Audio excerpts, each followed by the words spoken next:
That's sus all the way at the end. Bring that pinky out. B flat 7, E flat,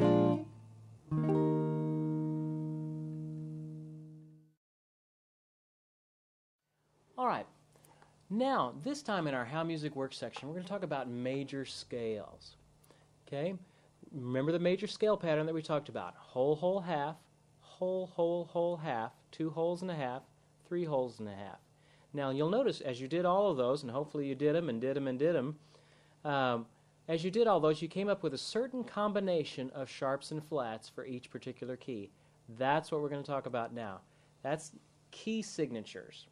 Now, when we talked earlier, in some of the earlier sessions, I just mentioned that at the beginning of a piece of music, sometimes you'll see a sharp just right after the clef sign, something like that. That's what that is. That's a key signature. Now we're going to tell you why that key signature is there, how that key signature is developed. It's not just random that in a particular song, let's say there's an F sharp in the key signature, that all Fs are sharp. We're going to determine that that's actually in the key of G, and the key of G has one sharp in it from our scales that we learned last time, and that sharp is always F sharp. Sharps and flats come in a specific order as you're writing them in key signatures. The first sharp, no matter whether I have 1 or 7, is always going to be F sharp. Think of it like a pyramid. The key with 1 sharp, it would be F sharp. Then if you had 2 sharps, it would be F sharp and C sharp. Then if you had 3 sharps, it would be F sharp, C sharp, and G sharp. They build on each other like that. So I wouldn't put them out of order. If you start thinking of them out of order, it won't make sense when you're looking at key signatures. They come in a very specific order. F sharp is first, F sharp, C sharp, F sharp, C sharp, G sharp, and so on from there. Okay, so order is very important. Now, we talked about major scales. Now I'm going to adjust it a little bit, and we're going to talk about minor scales. Now, there's all kinds of different minor scales. I play guitar for a living. I don't use all of those scales. The only other minor scale other than a natural minor I have ever used is a harmonic minor. Some guys get all busy and bent out of shape learning all these different minor forms. You don't need to know that. How I think of minor scales, it's not a whole new world. You relate everything back to a major scale. A major scale, let's take a C major scale. It goes from C, D, E, F, G, A, B, C, C to C.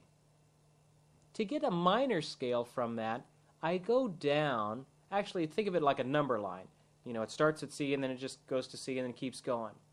If I want to get a minor scale, I just take that major scale and I shift it down a couple of steps. 2 steps. So now I'm still in the key of C, no sharps or no flats, but I'm starting on an A. So I'm going now from A to A, not from C to C.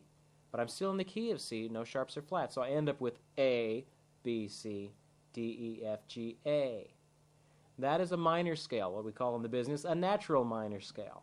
Okay? Those are built off of the major scales. There's a special relationship between that minor and the major scale. It's called parallel. We hear that term floated around a lot. We'll talk a lot about that.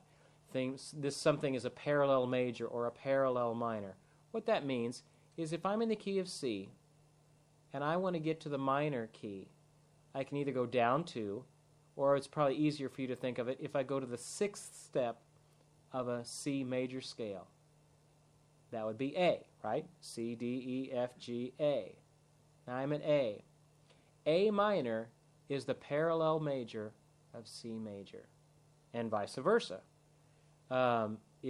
If I'm in C major and I want the parallel minor, it's A minor. If I'm in A minor and I want the parallel major, it's C major. Okay, let's figure out another one. What if I'm in F major? What would be the parallel minor of F? Major. Well, I just go up to the 6th step, F, G, A, B flat, C, D, and that would be my parallel minor with that.